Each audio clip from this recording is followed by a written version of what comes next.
what is the average monthly mortgage payment right now in some of the top metro areas? That is what we're going to be talking about. I don't know about you, but I know I have been thinking how crazy the average monthly mortgage payment is because interest rates have gone up. How do you do it? The feds wanted, with rising interest rates, they wanted home prices to go down. Home prices went up about 20% appreciation in 1 year, a couple years back, and we still haven't recovered. But home prices did not drop when interest rates rose because supply and demand, which I won't even talk about right now, but there is a lot of reasons why home prices haven't dropped. We might go into it, but the end of the day, there's a lot to unpack. There's a lot to unpack here. We're going to chat all about it, but the moral of the story of what we're going to talk about today is what is the average monthly mortgage payment right now. And okay, so I love having these conversations though with my lender.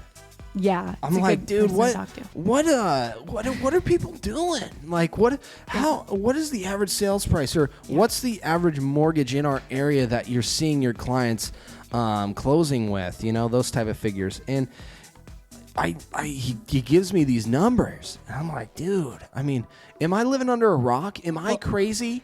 Well, am I like, how do people afford this without a foreclosure situation? I was having a conversation with a friend.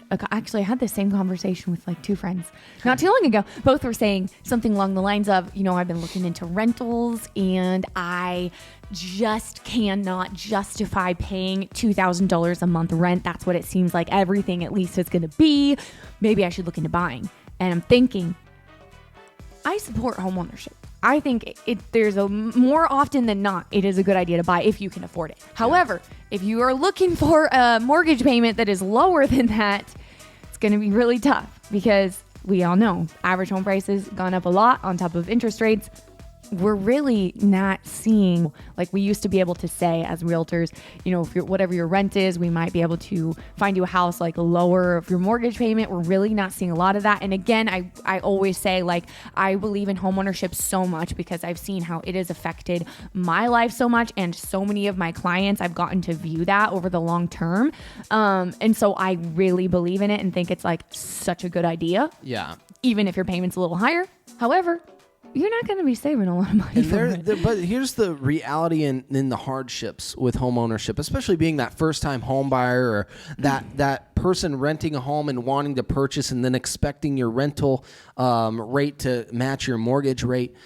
The problem is that I'm dealing with right now is the down payment. Not a lot of people have that down payment to match the high sales prices in today's market, which, like she mentioned, I mean, just over 3 years ago, we just had a 16 to 22% increase in sale amounts. This is insane, guys. So to match this, generally, you're going to need a higher amount down. And that's where I feel like a lot of our clients are coming short. Luckily, and I say this luckily, is there's zero down programs. There's an FHA zero down Oregon program that my client is using right now. We're purchasing a home for them in Gresham, and they're a first-time home buyer. This simple scenario: they're renting, they're sick of paying rent, they want to invest in their future. They got 2 daughters, and they're buying a two-bedroom, 2-bath townhouse in Gresham, and they've done what it takes to purchase this home, but it's a zero down program. So how does that compare to their current rent? I ask them. I say, where are we at? Are you guys able to afford this? Or is the pre-approval going to take place? Is it going to happen? Does it make sense? They say, well, we're paying probably $350 more we would be, more than rent with the mortgage. And how do they feel about that? Well, they like it because here's why. They're writing off their taxes. You, as a homeowner, have property taxes. You can write off these property taxes and your interest rate. No, excuse me. You can't write off your taxes. You write off your interest rate. Yeah. Where did I go? So you can write off your interest rate that you're paying monthly with on your mortgage. So at the end of the year, if you times that $350 by 12, they're paying just about the same, but if not more, to that interest rate making that a complete wash year over year. Because with rent, there is no interest to be paid for. It's 100% payment that you can't use as a tax deduction. Okay, so eliminate what I originally said. You can't write off your taxes. I don't need no comments about that one. Bad advice over But here. when it comes to your home's interest, that's where, if people look at the big picture from renting to home ownership, that's just something new that they've never gotten to experience. And if they can have a lender actually explain that to them, okay, now that's $300 a month payment is actually making more and more sense because I'm able to write off that interest. Oh my gosh. We both were just scared because our daughter's been upstairs napping and we were not expecting to see anyone, and we just turned to the side and saw her. Oh my gosh. So check it. I'm back. Okay, we're back.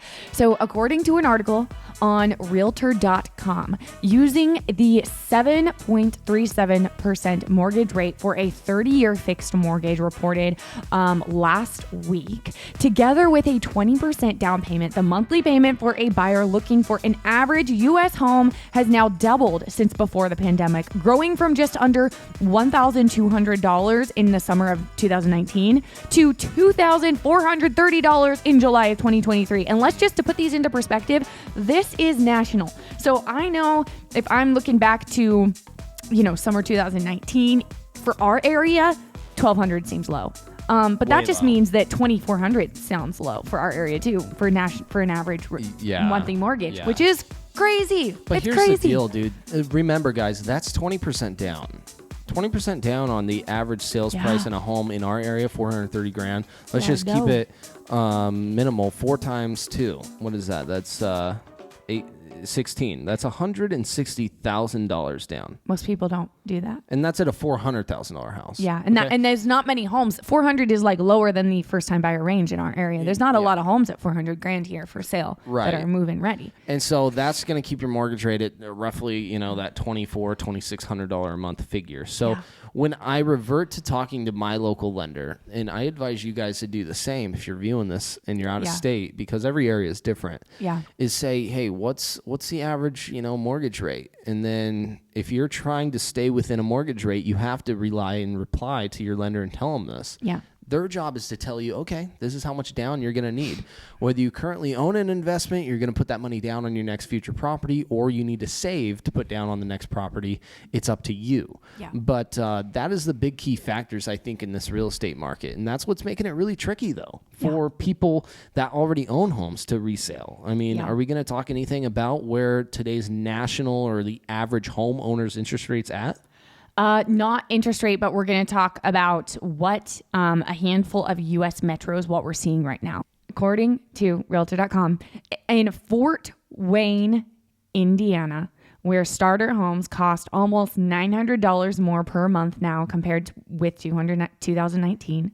The cost of these homes has soared from around $102,000. Is that real? That's crazy that they were that much. To $229,000, which is a big jump. Although being from Oregon, that sounds like still so cheap. That is a big jump. If you're a local though, living in that area, $109,000 to $230,000. Get this. That means their monthly payment will now be about $1,200 compared to, it was a lot less, I guess, 4 years ago. So that's a big jump. That's a really big jump. So a similar story in Memphis, Tennessee, an iconic southern city known for its musical roots and low cost of living. The monthly payment on a 2-bedroom home here rose by more than 216% since 2019, with an average price of just $56,000 in July of 2019. Memphis was one of the most affordable metros in the country, but the starter home prices now are around $120,000. Man. Again, so mind-blowing. That percentage. That was 216% increase since 2019. 2019 is a short 4 years ago or 5 years ago.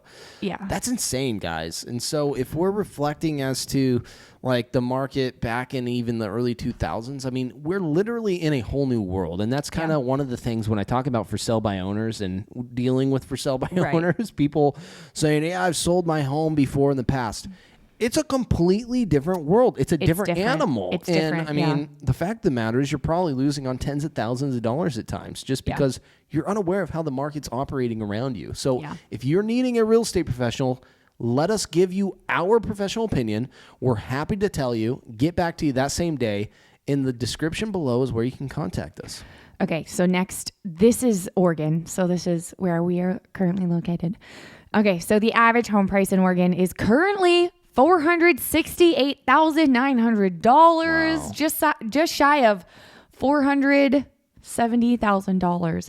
In July of 2023, Oregon home prices were up 7.4% compared to last year, despite being a slower market as far as less buyers and competition and more price reductions, homes sitting longer. So basically, although this last year, everyone's talking about it is a less competitive market, it's more of a buyer's market, but home prices still rose 7.4%. During that slow year, we still had this like pretty good appreciation. I mean, dude, crazy. This is what the predictions were like, though. We're even outlasting what last year's 2023 predictions were, which were already in September. I mean, any real estate transaction that's happening right now is going to be getting ready to close near the end of or the beginning of November to December. This is some crazy stats, guys. We're at 7% a year over year of an increase. We were only projected to go 3 to 6%.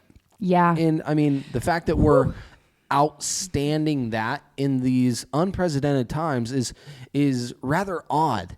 And I'm going to touch a little bit about where today's home sellers are and why maybe we're feeling this slight increase, because we just saw it. I mean, in Memphis, Tennessee, and in Indiana. I didn't know they were so cheap, but that's crazy. So cheap, but if you're a local in those specific areas, that's not cheap. It's not. Because your rate of pay cannot go up that quickly. You're going to put so many businesses at risk.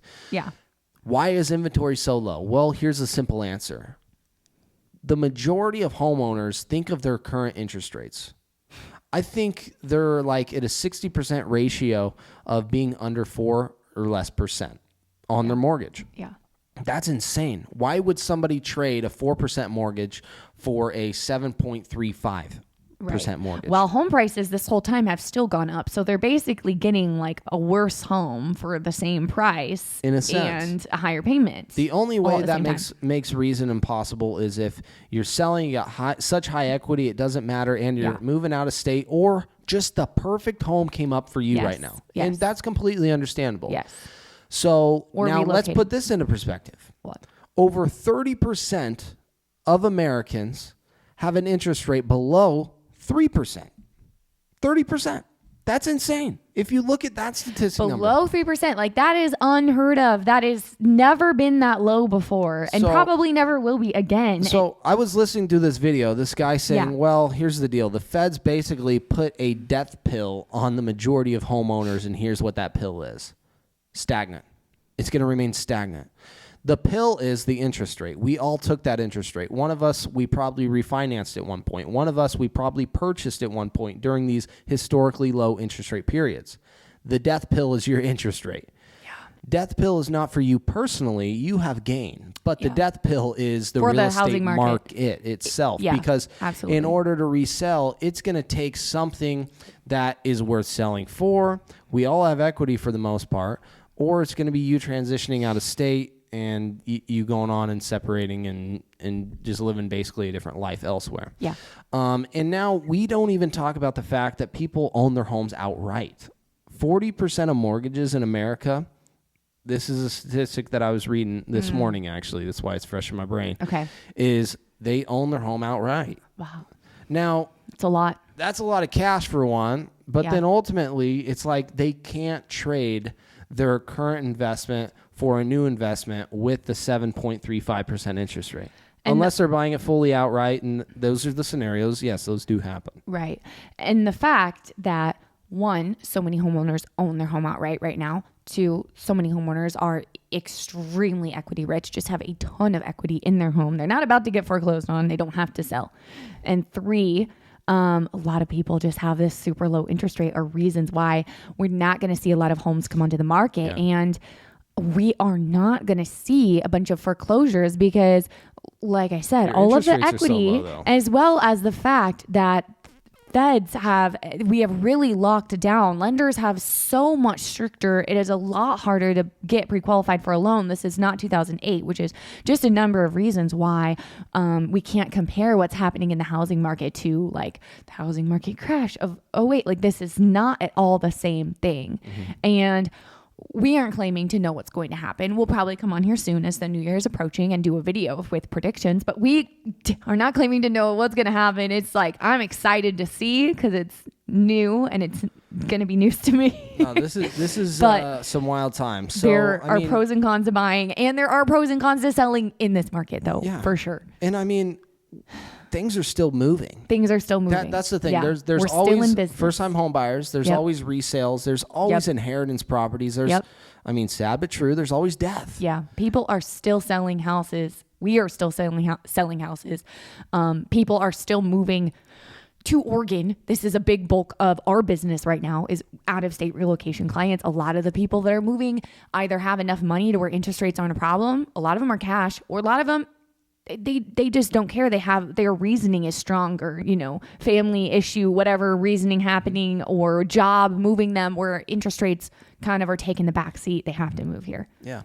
Thanks for hanging out with us. We come on here every single week and we talk all about real estate. So if you haven't already, subscribe and hit the bell, and we'll see you next week.